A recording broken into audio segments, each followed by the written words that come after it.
ライモンチャンネルだもん。ライチャー、ライモンだもん。よろしくだもん。今日も来てくれてありがとうだもん。ライモン実は最近セブンイレブンに行って爆買いをしてしまっただもん。仕方がないからその時に買った食べ物のレビューをしていこうと思うんだもん。完全に飯テロだもん。見ていくだもん。一番最初にライモンが食べたのは鶏塩スープのサラダラーメンだもん。560円かっこ税抜きらしいもん。見た目は草多めだったもん。緑豊かな草多めのスープだったもん。一番最初に蓋を開けて思ったのは草いっぱいだったもん。草をかき分けていくと下にフィルムが入ってたもん。そしたらそのさらに下にスープがあったもん。仕切りとしては良かったもんが、スープがちょっと取り出しにくいと思ったもん。ちょっと不安になりながらも食べてみたもん。そしたらびっくり。後味がすっきりだったもん。トマトと黒胡椒がいいアクセントになってて美味しかったもん。喉越しが良くてとても食べやすかったもん。ただいくつかライモンちょっと思ったことがあるもん。草が多いって言ったもん。歯に葉っぱがいっぱいくっついちゃったもん。ライモンその葉っぱ取ろうとして歯をゲジゲジしてたら親知らずを掘り起こしてしまったもん。トゲトゲだもん。そのまま放っておいてるもんがちょっと気になってるもん。後日見てみるもん。それはそれとして彩り豊かでとても美味しかったもん。ただ欲を言えばもう少し麺を入れてほしいなと思ったもん。ちょっと草多いもん。次だもん。その次に食べたのが濃厚ごまだれの豚しゃぶパスタサラダ。税抜き298円だったもん。ちょっとこのごまだれ、ライモンが子供舌だからかもしれないもんが、苦味渋みを感じたもん。大人な味がしたもん。ちょっとライモンは微妙だったもんが、大人な人には受けるかもしれないもん。ただちょっともう少し甘みが欲しいと思ったもん。残念だったもん、そこだけ。量自体はいっぱいあってグッドだったもん。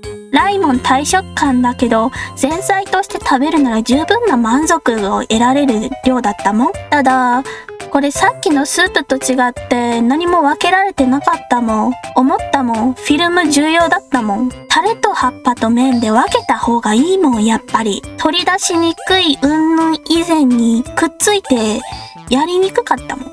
食べにくかったもん。何よりもったいないもん。その作業がくっついたものを取ったりする作業がちょっともったいなかったもん。でも美味しかったもん。ごまだれ以外は美味しかったもん。じゃあ次行くもん。次に食べたのが具材8種の冷やし中華。税抜き520円だったもん。これに関しては大きさと量はもうグッジョブだったもん。見た目もグッド。素晴らしいものをお持ちでいらっしゃるもん。ただライモン紅生姜が嫌いだったから排除してしまったもん。申し訳ないことしたもん。でも紅生姜は賑やかしだからいらないもん。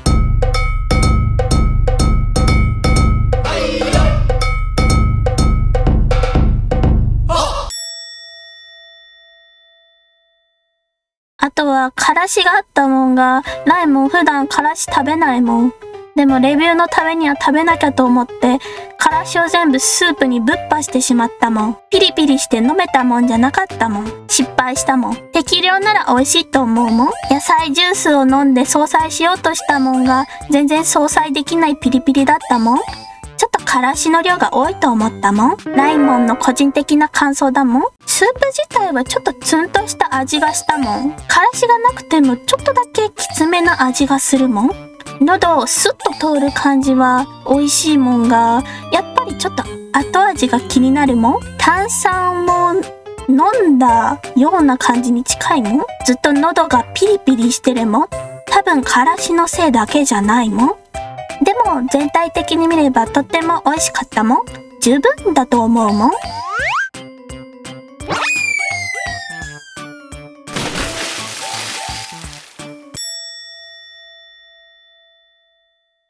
本当はまだいっぱい食べてるもんが、ちょっと時間がいっぱいになっちゃうし、お腹もいっぱいになっちゃうから、前菜としてはこのぐらいにしとくもん。次の動画に続きを載っけようと思うんだもん。次回も見てほしいんだもん。子供